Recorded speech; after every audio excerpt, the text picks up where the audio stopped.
Ever feel like you're just kind of treading water, financially speaking? I Yeah. think a lot of people can relate to that these days. Yeah, definitely. And today we're going to be diving into some thought-provoking ideas from financial analyst Raoul Pal. Okay. He suggests that the entire global economy might be built on a foundation of unsustainable debt, Oh, wow. almost like a global Ponzi scheme in a way. That's a pretty unsettling thought. A Ponzi scheme, of course, relies on constantly bringing in new money to pay off existing debts instead of generating actual profits. Exactly. And we're going to try to unpack this idea using an article that really breaks down Pal's analysis. Okay, sounds good. So get this. Both public and corporate debt in the U.S. are currently over 100% of GDP. That's a significant number for sure. GDP, or gross domestic product, basically represents the total value of everything a country produces in a year. Right. So when the debt surpasses GDP, it indicates a heavy reliance on borrowed money. Yeah, to keep the system afloat. Exactly. And that's not exactly a recipe for long-term stability. Right, not at all. It's kind of like using one credit card to pay off another, and eventually the whole thing implodes. Right. And here's the kicker. Okay. It's not just a U.S. problem. Oh, no. Other major economies like Japan and the EU are facing similar challenges. So it's like a global game of musical chairs. Yeah, kind of, with everyone just scrambling to stay ahead of this mounting debt. Right, right. But what's interesting is that Powell doesn't just leave us with this doom and gloom scenario. Okay. He actually points to potential solutions, particularly focusing on the power of technology. Okay, so let's talk about that. What does he have in mind? Well, the article mentions AI and automation as potential game changers. Right. And those are really hot topics these days. They are, and for good reason. Think about all the possibilities. If we can leverage technology to increase productivity, we can essentially do more with less. I mean, imagine AI optimizing supply chains, robots, streamlining manufacturing processes. Yeah, it's amazing to think about. Even algorithms helping us make smarter financial decisions. So it's not just about replacing jobs with machines. No, not at all. It's about finding ways for humans and technology to work together more efficiently. Right, more effectively. Exactly. And if we can leverage technology effectively, it could really free us from this debt trap. Okay. Now, another key piece of this puzzle that Pal emphasizes is the transition to green energy. And this is where things get really interesting. Because, I mean, we all know about the environmental benefits of renewable energy. Yeah, of course. But Powell kind of takes it a step further. He does. He argues that the shift to cheaper solar, wind, and geothermal power can actually be a major economic driver. Oh, wow. Not only does it reduce our reliance on those expensive and volatile fossil fuels, Yeah. but it can also create new jobs and stimulate innovation in the green energy sector. So it's like a win-win situation. Exactly. Good for the planet and good for the economy. I like it. And plus, I imagine it plays a significant role in global stability as well. Oh, absolutely. Look what happened with the Russia-Ukraine war. It really exposed Europe's dependence on Russian energy, which led to a lot of economic instability and even political tension. Yeah, it was a major wake-up call. By investing in renewable energy, countries can achieve greater energy independence, safeguarding themselves from those kinds of shocks in the future. Right. It's all about taking control of your own destiny, both economically and politically. I like that, taking control of your own destiny. All right. Okay, so we've got this global debt crisis, but we also have some potential solutions through technology and green energy. We do. What else does Powell point to as a potential game changer? Well, this is where things get even more intriguing. He suggests that cryptocurrency, Oh, wow. and specifically the technology behind it, blockchain, Okay. could offer an alternative to those traditional financial systems that rely so heavily on debt. Called it cryptocurrency. How does that fit into all of this? It's definitely a bold idea, but think about it. Traditional financial systems are often centralized, relying on institutions like banks and governments. Right. Blockchain, on the other hand, is decentralized. It creates a transparent and potentially more stable system because it doesn't rely on those centralized institutions. So we're talking about like a fundamental shift in how we think about money and finance.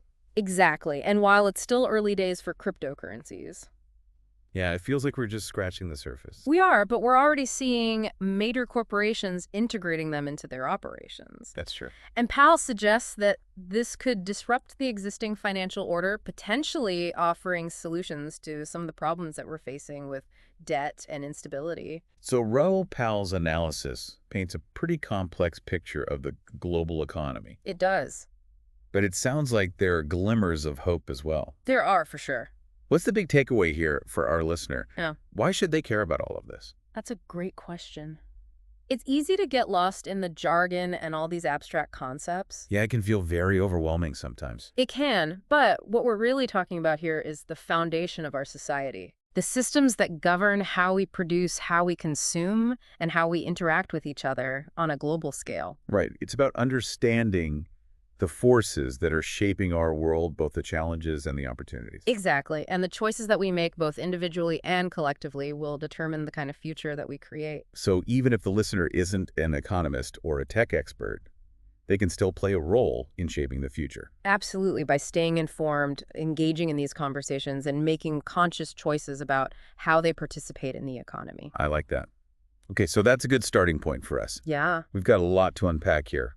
Global debt, technological advancements, and even the potential of cryptocurrency. Yeah, it's a lot. What's one key thing that you hope our listener walks away with from this part of the dive? I think the biggest takeaway is this. The future isn't predetermined. We have agency. By understanding these complex forces, we can make more informed choices and hopefully contribute to a more stable and equitable future. Okay.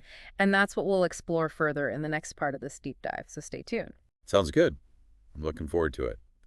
Welcome back to the show. We just explored this idea that the current global economy might be on shaky ground. Yeah, it's a little unsettling. But I'm really excited to dig into some potential solutions, Me too. especially this idea of how tech might be the key to building a more sustainable future. Yeah, it really does feel like we're on the verge of a whole new era. It does. The pace of technological advancement is just incredible. Yeah. The article we're looking at highlights some really amazing examples, Okay. particularly in the realm of artificial intelligence, AI. Right. AI is changing everything.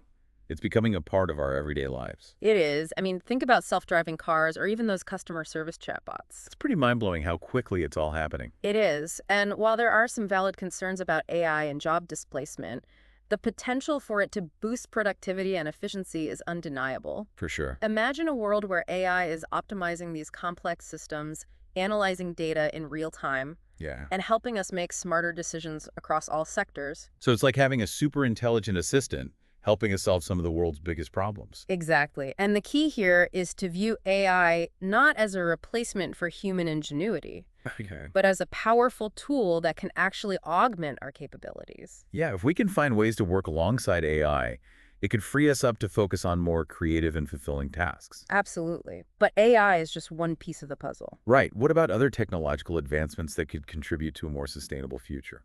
Well, the article also points to blockchain technology as a potential game changer. Blockchain. That's the technology behind cryptocurrencies like Bitcoin. It is, but its potential applications actually go far beyond just digital currencies. Oh, wow. Okay, so how would you explain blockchain? Well, it's essentially a decentralized and incredibly secure way to track and verify information. Okay. And this decentralization is what makes blockchain so revolutionary. Instead of relying on a central authority like a bank or a government, blockchain distributes trust across a network of computers. So it's like a shared public ledger that everyone can access and trust. Precisely. And this has the potential to transform industries far beyond finance. Okay, like what?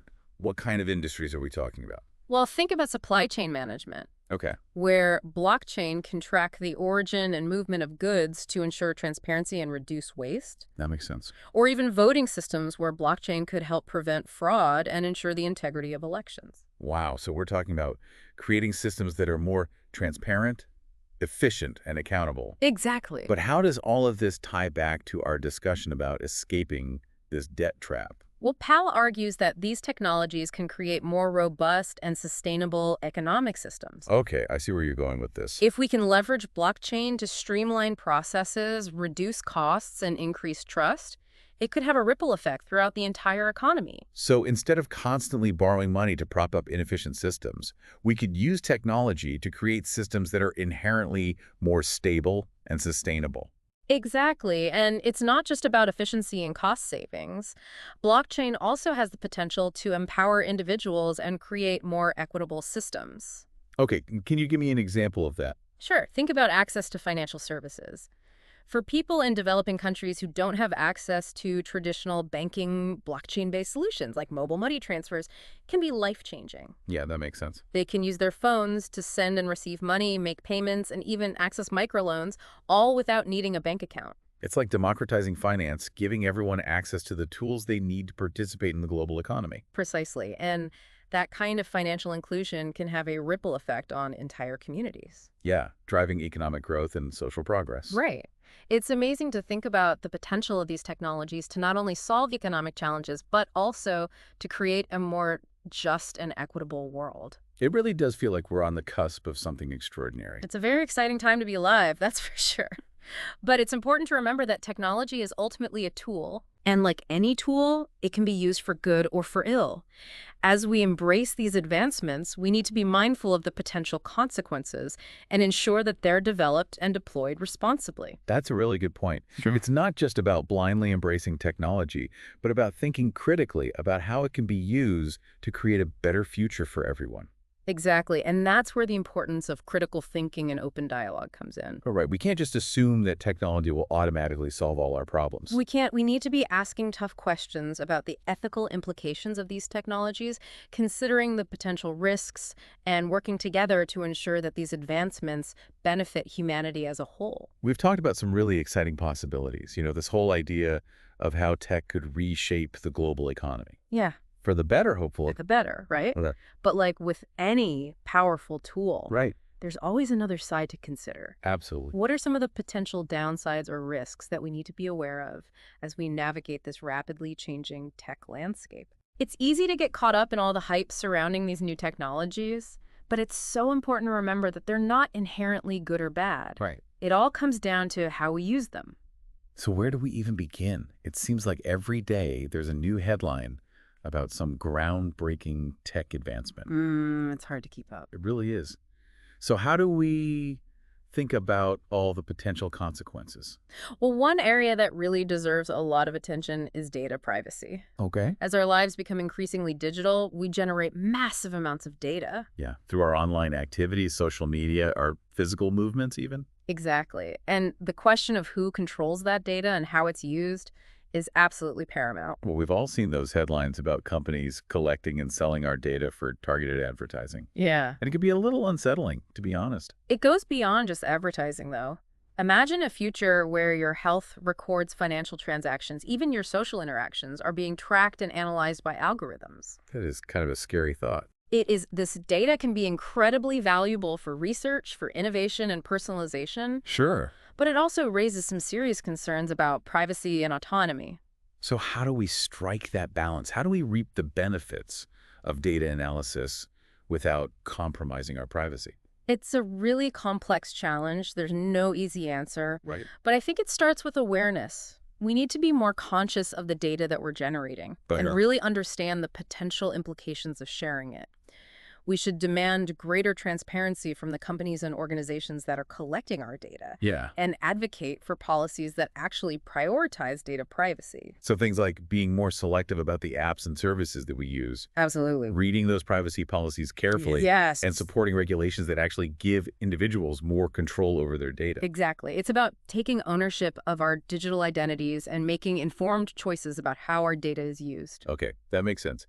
Now, what about AI bias? Ah, yes. Another critical consideration as these technologies become more sophisticated is this potential for bias in algorithms. Right, because AI systems are trained on massive data sets. They are. So they can inherit and even amplify any biases that exist within that data.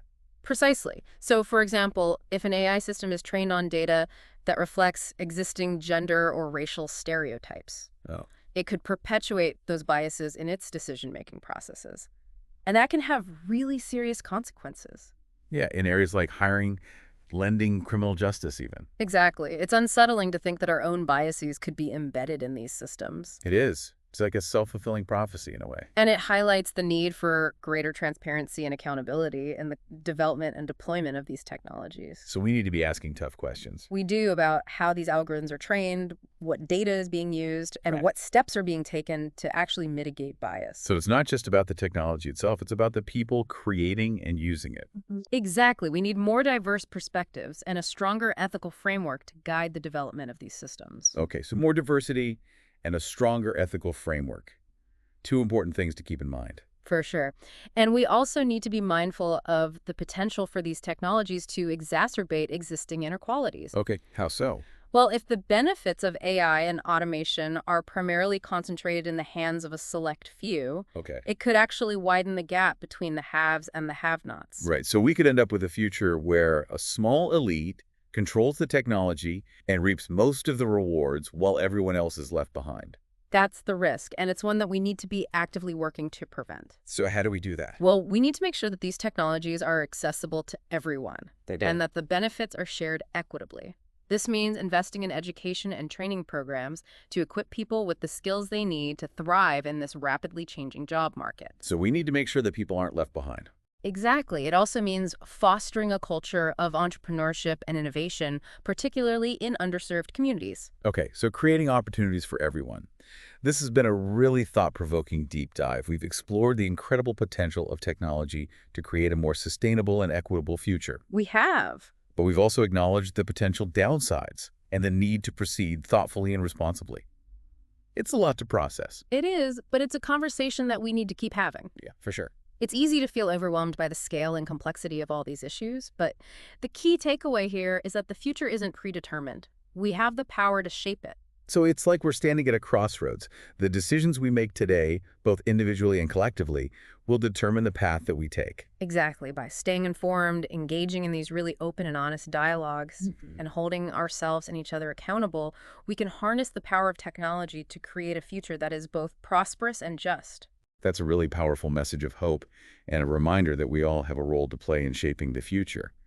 Thanks for guiding us through this deep dive. It's given us a lot to think about. My pleasure. Remember, the future is in our hands. Let's make it count.